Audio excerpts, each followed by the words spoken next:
And of course, one of the big questions, and Raheem was alluding to it there in his report, is the fact that police chose to pursue the suspect onto that highway at high speed, and they were all going again in the wrong direction as well. A total of 6 cars involved in this. So a lot of questions playing out. You heard Chris Lewis there a moment ago as part of Raheem Ladani's report, but we're happy to have Chris join us once again to get some of his expertise as we drill a little deeper into the story. Chris, of course, the former head of the Ontario Provincial Police Force, the OPP, with a long career in law enforcement. Good to see you again. I wish it was under better circumstances, Chris.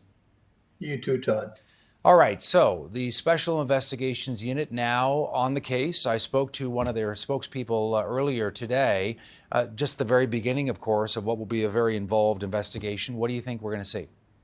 Well, their job is to determine whether or not the officers that gave chase committed a criminal act in doing so.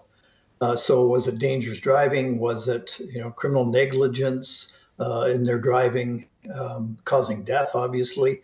So those are the factors that they're looking into. And as part of that, they're going to look at what precipitated this. Why did they chase? What was the decision making around what was initially a chase within the municipality that went onto the highway and the wrong way in the 401 when there was all kinds of traffic? So those are big factors to sort out. But then investigatively, what actually caused the collision? Who hit what vehicle? Was it the police vehicle involved? Did they try and bump the truck they were chasing, or any of those things that will kind of fit into the bigger picture as to how it occurred? Yeah, and obviously, we don't want to armchair quarterback here, and I'm not going to ask you to do that. But as a former cop yourself, you know that, these decisions are made in the heat of the moment. You got a suspect, they're wanted in connection with a liquor store robbery, and they get onto the highway and they're going the wrong way. What do you do, right?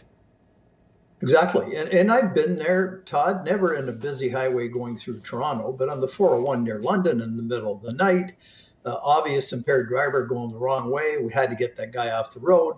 But you make split-second decisions, and as things change, you got another split second to change your decision, because you have to be aware of the traffic, the threat to the broader public safety, weather factors, and a whole bunch of things as it goes. So what starts off with good intentions can change, and the officers have to be prepared to make the decision to back off, or the supervisor or the comm center has to say, enough, stop now.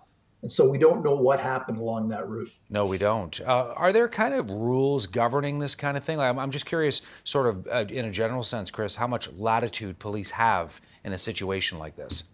Well, they do have the latitude. The officer can stop at any time, him or herself, or the supervisors or the comm center, based on those factors, traffic patterns and weather, etc. Every department by law in Ontario, by regulation, has to have policy on high-speed pursuit. So the policies are all pretty well the same, all the things to consider and all the ways you will stop it if necessary. But you can't really, as I said in the earlier clip, you can't really say, okay, if they turn left, you have to stop. Or if they reach a certain speed, you have to stop. Because in the middle of the night, in the middle of nowhere, that might not be an issue. But when you get into heavy traffic, boy, the rationale for stopping it before somebody innocent gets hurt really increases, and that's the situation they were faced with. Tell me again, in a general sense, what an investigation like this is going to look like. Can you give us a sense who they may talk to and a possible timeline here, Chris? And ultimately, any kind of report they put together, what does that look like? Does it involve recommendations? How does that play out? Well, the SIU piece will only be around whether or not the officers committed a criminal act in their view, and they'll decide to either clear them or lay a charge against them of some sort, officer or officers.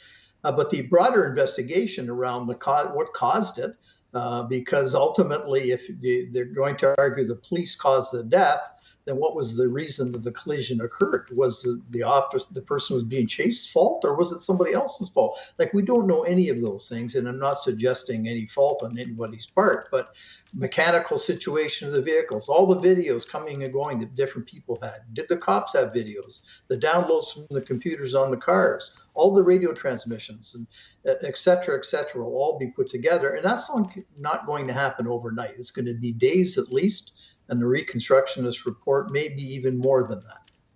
Chris Lewis, public safety analyst, a former head of the Ontario Provincial Police Force, with his take on this story we're following from from Toronto today. Chris, always good to see you. Appreciate your time.